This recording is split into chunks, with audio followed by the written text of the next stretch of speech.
there, beloved Ascension Pioneers, and welcome to this short video update. I want to present a topic that's really important to us, not just at this time, but always, as in our transformative times of these powerful changes that are taking place. As you know, change can only come from within when we really instigate that through our inner transformation. And at this time, it's becoming very crucial to ask ourselves the question, what are we creating? You know, a lot of times we want something, but we don't put our energy there. So we want something and it doesn't happen. Sometimes it's because it's not authentic to us, you know, maybe something else is that which is true to our soul's path.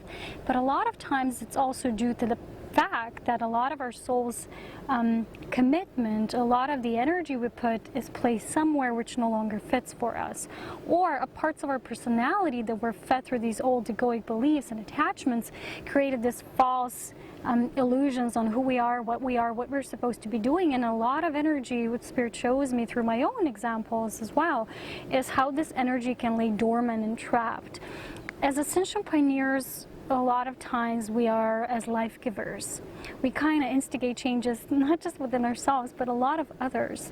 But this journey, a lot of times, it has brought us to situations when we felt this sense that we need to be there all the times for others. A lot of times this can cause you to lead a life that's not really your own, because you're constantly getting yourselves involved with others' people creation cycles. And this all implies control. So the important thing to really bring about that change that we desire, you know, we all talk about new beginnings, but new beginnings, first, it comes through the concept, you know, it's something new, you want something new, okay, then how do you get it? How do you create it?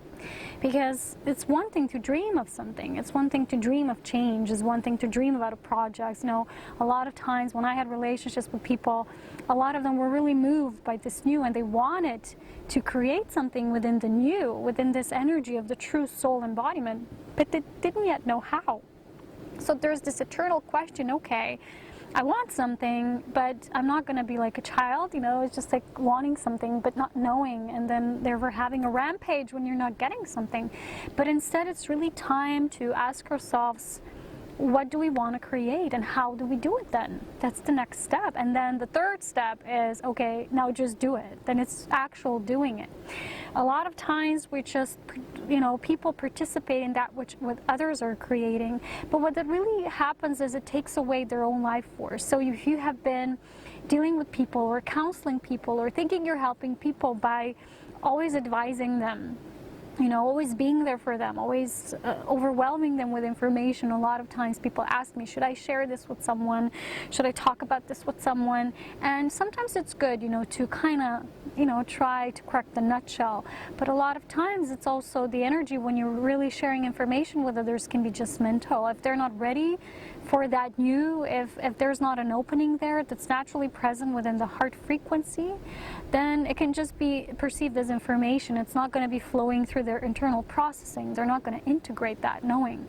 So a lot of times there can be this sense of attachments to helping others, pleasing others. You know, this was a long-held pattern for a lot of Ascension Pioneers. So a lot of us who came here as volunteer souls, we kind of moved onto the spheres of these patternings and different familiar patterns. You know, we all incarnated in different families that had these patterns. And so we said, we're going to be the ones who are going to really sever this for you know, for this eon. And lately I'm just getting these messages on death, you know, like this axe, and it's really saying it's you know, something that needs to be brought upon this whole new perspective, this whole new cycle of living. And it's one thing to feel that, to feel the change. You kind of feel the water on the surface is trembling, but then how do you go then, you know, into that depth? How do you take that leap of faith? This is this constant topic for a while now, in making the choices that are congruent and aligned with that change. Because we can all say, okay, I'm ready, bring it on. But it's actually us who are bringing it to our plate. Nobody else is going to do it for us. So when there's people around that become sometimes energetically attached to what we share, to what we give, a lot of times there can be a sense of codependency, and they're not going to learn and grow on their own. If you keep feeding them with that sacred bread, they're going to continue to want that bread instead of connecting to the inner bread, which is the mana, life force. So in my mastery course on soul alchemy, I teach on how you claim your own tantra, because the tantra is your own sacred vessel of how that life force of spirit flows through you in a unique way, and to use it for love. A lot of times this tantric force was used to manipulate others. Manipulating others is also by feeling that you're in control of them, you know, and wanting something when maybe that something is not there, and you're pushing upon it instead of rather moving in your own space and creating from it. Let's say you're in a situation when you feel you don't have yet the equal divine partnership. But what you do is you force it upon someone who you project all your desires upon them, hoping they will be the one and they'll change, and you want the change on the outside, instead of just being realistic on what is and where's the awareness and why is it like this. So all these desires can be placed upon one person, and this is what people do when they're just mentally approaching the subject on twin flames, when they're not really approaching the beloved through the depth of spiritual understanding and maturity and awareness and wisdom, of course. So what this then takes place is all these projections will actually have an influence on the other, while they're not going to live out their own cycles. You know, in my own path, there's a lot of people who came and then they went, and they each, after leaving my sphere of influence, they were able to grow into their own. And you know, what happens is when you actually leave, when you let go of people on this level, as an Ascension pioneer, you will see a lot of times there can be anger, there can be resentment, there can be a lack of understanding. People won't always know why you do things the way you do them, but everything is just flowing through spirit. You know, a lot of times I tell you that guidance is not just that which we perceive as positive, it's also that which we sometimes call negative. It's all experience, it's life guiding us, and there's nothing in life that wouldn't make sense. It's just our logical brain, if that's the only thing we're plugging into, it cannot make sense of things, because rationally things won't always make sense.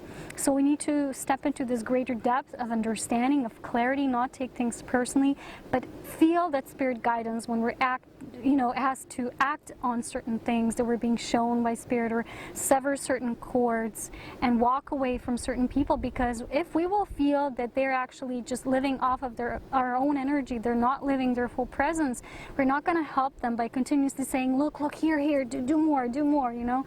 It's actually causing more friction in a way, because everybody should have the freedom to evolve naturally. But sometimes beings who walk into their own awareness, they're so excited and overwhelmed with this that they will see this reflected in others, because everybody wants to see the highest potential, not just within ourselves, but within others.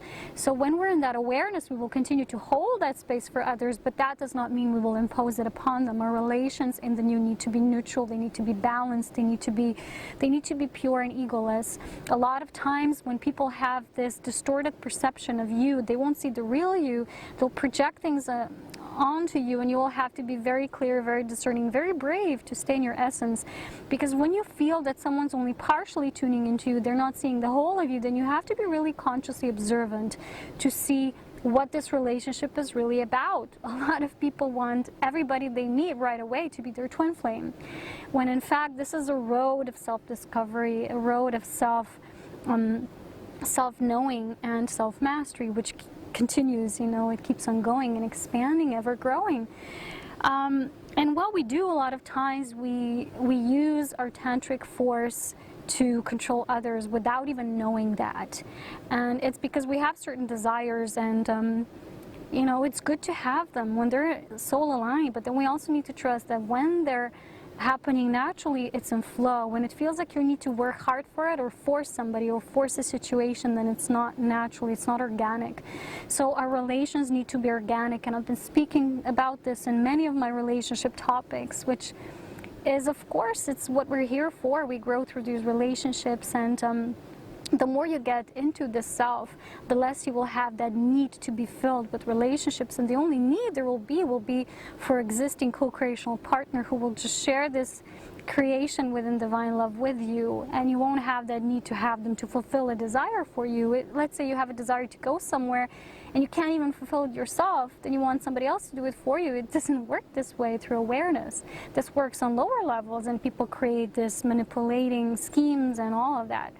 But on a higher level of awareness, it is what it is, and it has to come through wisdom.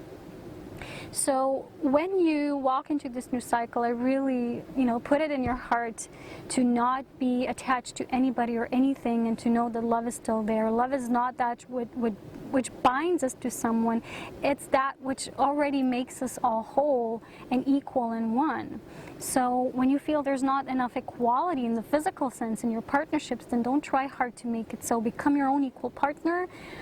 Scatter all your parts, take all your scattered parts and make them whole, and bring upon yourself that sacred knowing when you're in your vortex, and when you're not, observe. So don't make it about others. Don't make assumptions.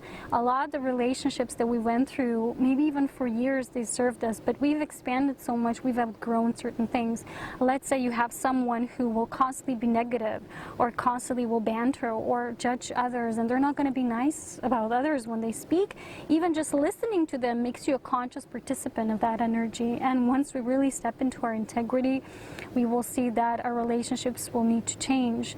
So when we want something within the new, we have to align with that energy first. If we're still aligning with these old things, we're not making room for the new.